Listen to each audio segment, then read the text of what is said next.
Hey guys, so it is time for the next project, or in this case, a couple of projects, or 4 projects. Anyway, so a couple of years ago, a lady reached out to my dad and she wanted some signs made for a condo building. And Dad was really busy, so he passed it on to me. So I got the email and stuff, and they just wanted one just to check it out and see, you know, what they think of it. So she sent me some pictures. Sorry, I didn't print it out. And let's see here. So this is a picture of the sign they had. Now, I don't know. So yeah, hold it right there. I don't know if you guys can More see. straight up. There we go.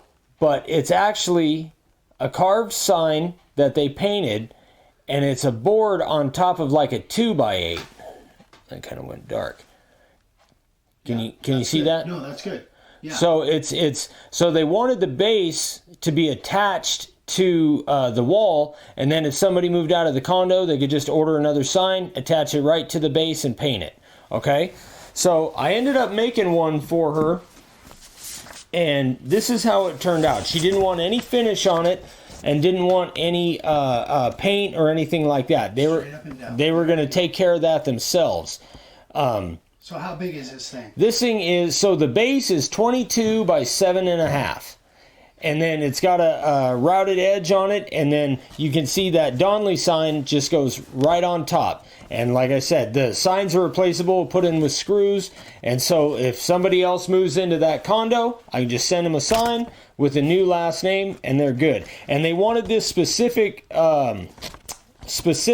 font there, so we had to kind of find the font or something comparable that she liked. And so I made it, sent it out. Well, that was August of 2019. And that was the only one they ordered. Well, she emailed us, right before the first of the year, I think, and she wanted 4 more. So that's going to be our project. So we got some boards cut. We don't have the bases cut yet, but we're going to... So what are the bases, back bases from? Yeah, the bases were basically, we're taking a Doug fir 2x8 and we're cutting it to 22 inches. 2x8? Yeah, 2x8. 2x8. Yeah, cutting it to 22 inches, and I still have the router bit that we use to do the edge, to give it a kind of a fancy edge around it, and then that board will go right on top of it. So what we're doing first is we cut the boards to 24 inches, and we're going to center them, and then we'll just trim them up to size once the bases are done. So that's our next step. So on the next scene, you'll see us laying them out. All right. All right, guys, so now we're going to lay out this sign. Okay, so because all of them have to be the same size, right? For the shorter names, there's going to be space on the edges and or space on the sides, but it's enough size to where it takes up the whole board if there's a longer name. So you should be able to fit really any size name on here. So what we did is we centered everything, okay?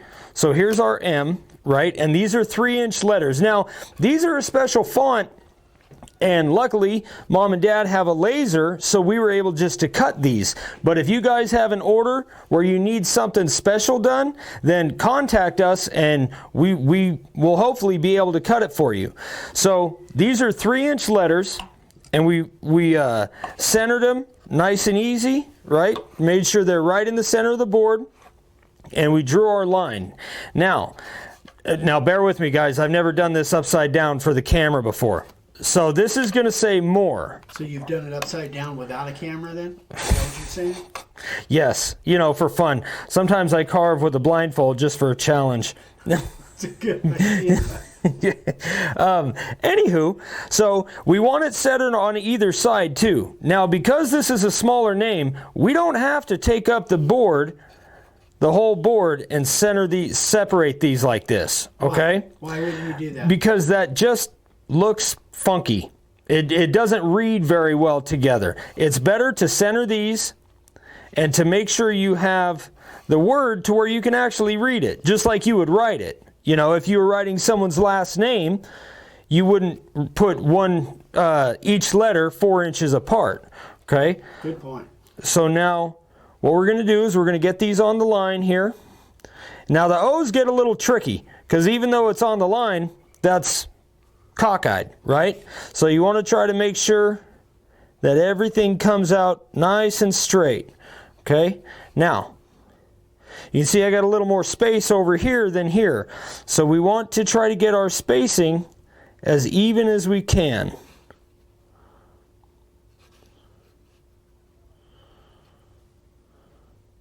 It's pretty close right there.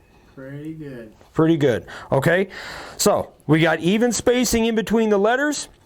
We got even height and even width. So this thing's ready to spray. Okay, so now we're going to take our primer that I didn't shake up yet. There we go. Look good? Yes, it does. It's great. Yeah. Perfect. Good See, job. see, that little adjustment that just made the sign, you guys. That made the sign. Good job. Thanks, Dad. Okay. So now, you don't want to get too close. I know this is kind of recap for a lot of you guys, but I just want to go over it just in case. Yeah, but there might be some new people watching. Yeah. It happens all the time. So you don't want to get too close because the spray can actually move your lettering. So you just want to stay nice and even. And make sure you have good lines to follow.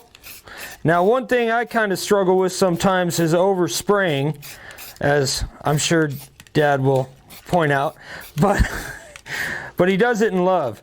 But I personally really need solid lines to follow.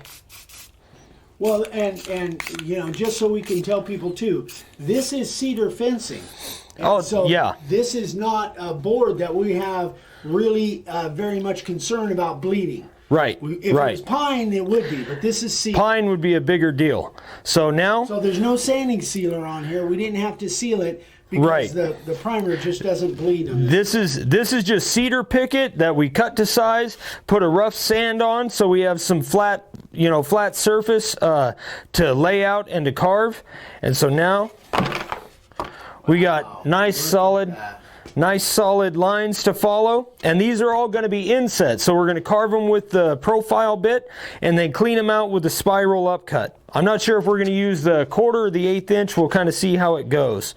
All right. All right, so now we'll get on to carving.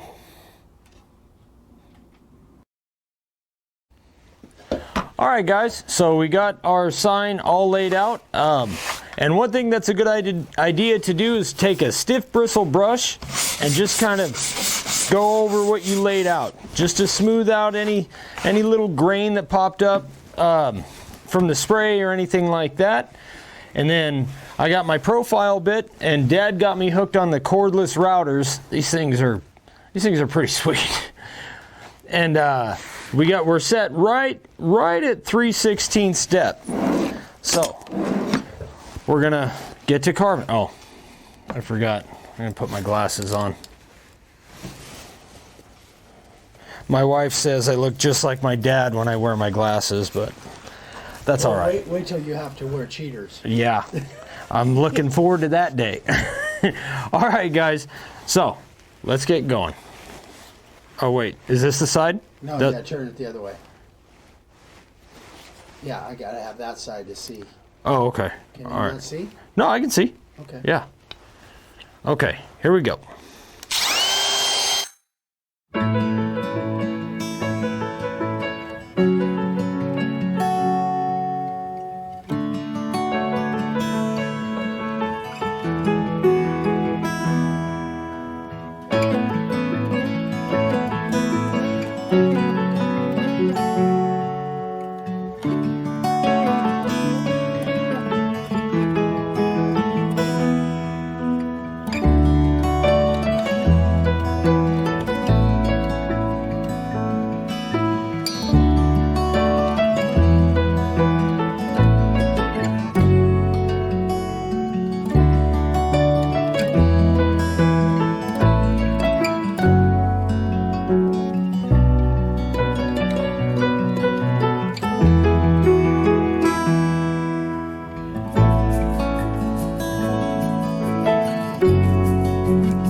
All right, guys, so that gives you an idea of what we're doing here.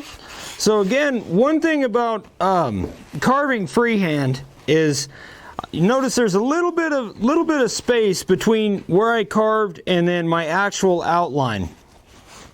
You don't want to try to get too incredibly close, because then you take the risk of going out a little bit more. You can always take more away, but you can't add more back to it. So just kind of keep that in mind as you're carving. I'm going to finish this up, finish doing the profile on these two, and then we're going to come back with the spiral upcut.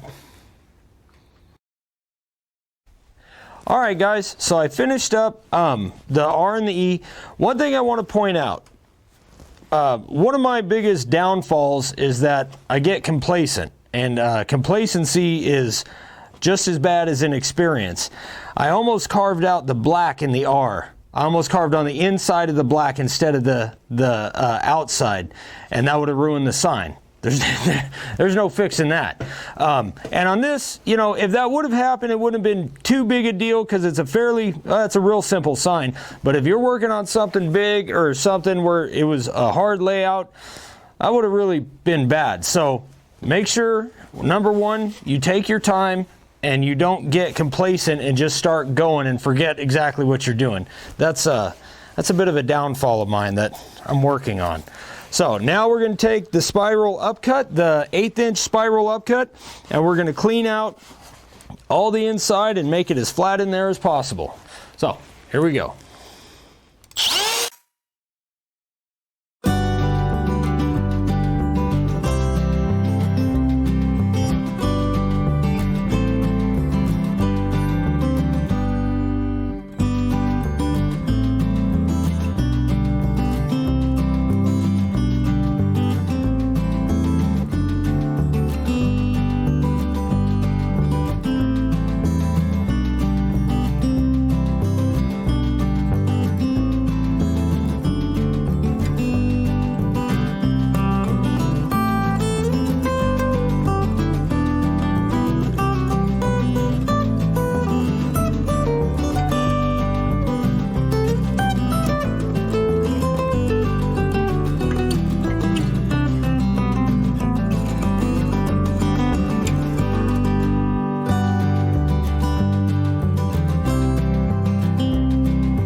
So you guys can see kind of what the final product is going to look like.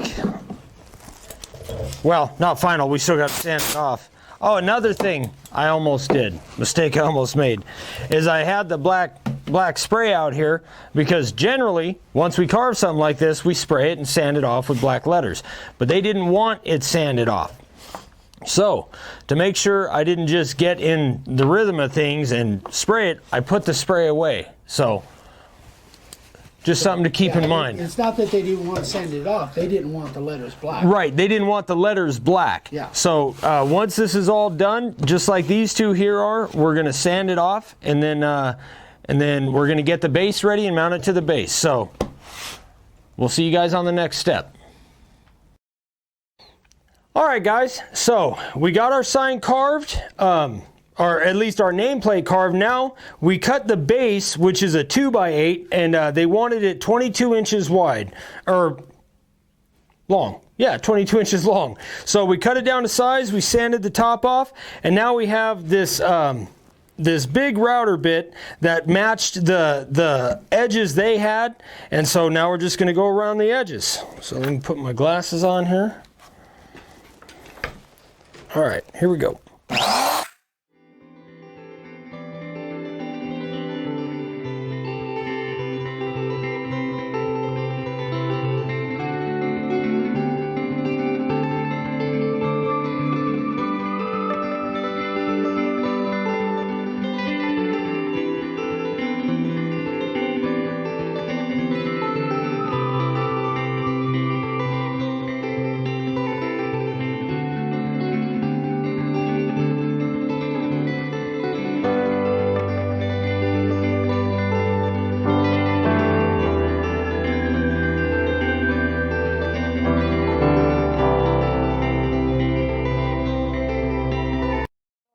guys can see, this thing takes out a lot of wood. And just trying to do it all in one pass, you could see that it tried to take off on me a little bit. So I backed off and I went, cut a little bit off, then I came back and I cut 2 passes. And I switched it around because I feel like I have a little more control out here than I do here going this way. So, so there you go. So now what we're going to do is we're going to take our nameplate here and we're going to cut it to exact size of this top piece. And one of the reasons, well, the main reason that we centered this the way we did, it was 100% centered. So if we have to take an inch off, then we'll take a ½ inch off each side. So it'll be a nice fresh cut, and we're going to keep this thing completely centered and come back and mount it on here, and then sound. Sam, you want to show that picture? Oh, yeah. Yeah. Gives them an idea of... There we go. Okay. So this is what we're looking for here. And if you remember, I had explained that they want the base and they want the nameplate to be able to be taken off and put back on. And they're going to paint the whole thing themselves. They have their color they want to match and everything. So we got to cut the nameplate to fit right on the very top of the base right there. So now what we're going to do, we're going to go back and we're going to cut this board to fit, and then we will be right back. Alright guys, so now we got our board cut down to size, got it completely centered. Now we just got to sand it off and mount it. So, here we go.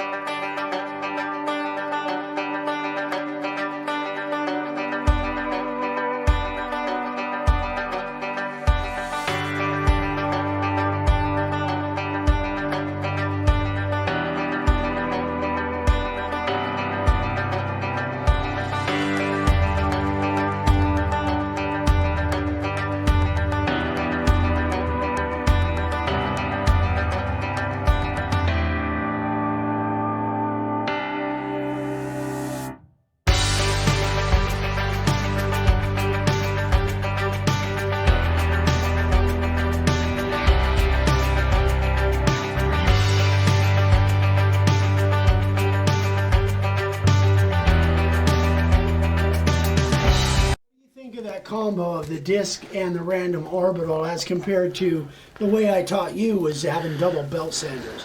What do you think of this in comparison to those? I think it's way faster. It's 100% faster, takes off more, and the orbital I feel like gives it a much smoother surface. I mean, that's almost like glass right there. I do think it makes it a little more difficult as far as the board, so maybe putting some of this padding on the board to keep that thing from going all over the place. Yeah. But other than that, man. Well, the other thing that would do too in this particular instance is you're down to where you're almost to that level, but if you got a little pad under there, you know, like the rubber pad or whatever, it would lift it up a little bit more, give you grip, and then you wouldn't be so nervous about hitting that when you're sanding. Yeah, but I really like that combo. I think that, man, that thing works great. So now we're gonna come back, we're gonna drill our holes, because we definitely want to drill holes in the boards, and probably the 2x8 as well. That way it would really suck to do all this work and then have it split because you're putting a screw through it. So we're going to set up our drills and come back. All right, everybody. So we got our board sanded, we got it carved, we got our base ready to go. So now what we're going to do is we're going to drill clearance holes and countersink in our board here.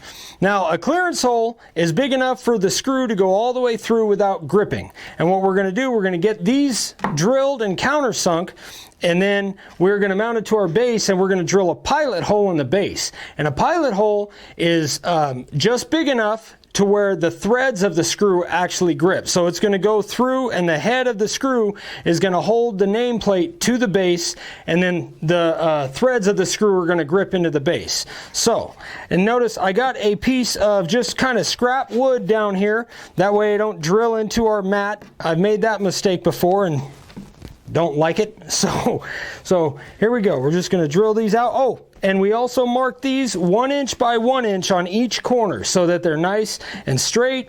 And they look really uniform. So here we go. Try to get this as...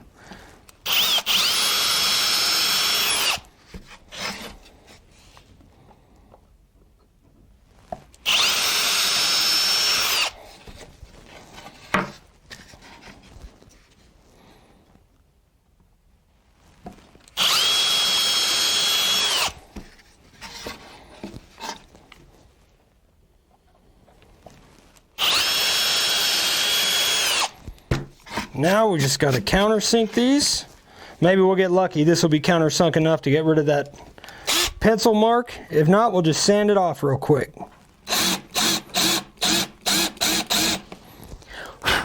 All right, I think that's good.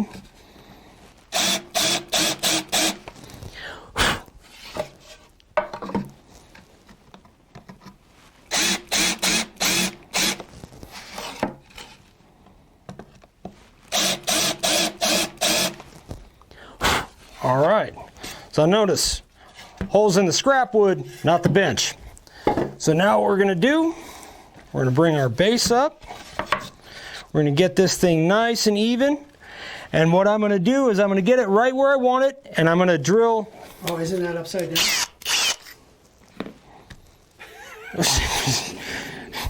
Sorry. Had me confused for a second. Like, is it? I don't think so. It's always a fun adventure. Sorry. So now notice I put a smaller drill bit for our pilot hole here. So we're just going to go through. And then we're going to take one of our screws. And get this out of the way so I don't knock it over.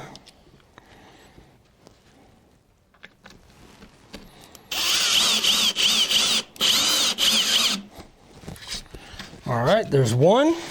Now we're going to do the same thing with the opposite corner. And the reason we're doing that is just to make sure it's exactly where we want it to be.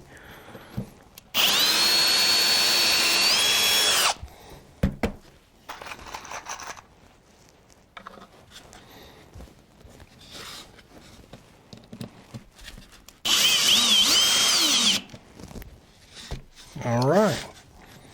Now we finished it up.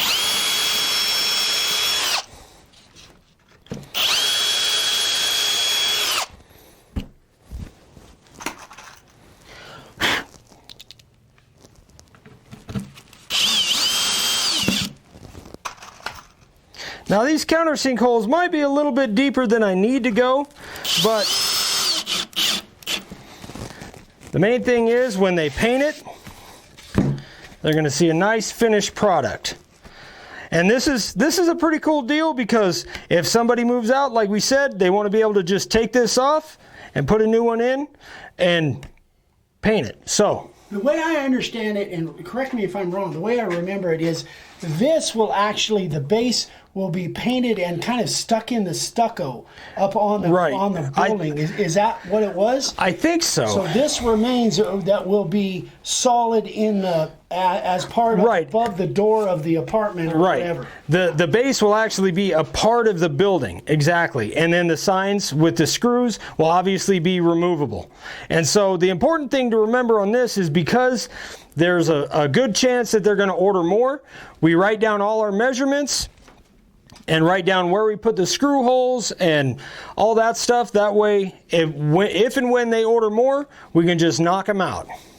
All right, guys. So, thanks for watching. I hope you liked it. And as always, you can order all of our products at makeawoodsign.com. And if you have any questions, you can email my dad at eric@makeawoodsign.com. Wait, yeah. Or is it not? Is it .com? Yeah. Eric@makeawoodsign.com. Yeah, it's .com. Okay, just checking. And then, and also, guys, don't forget about our premium membership. You can check it out on the website. All right, guys. We'll see you next time.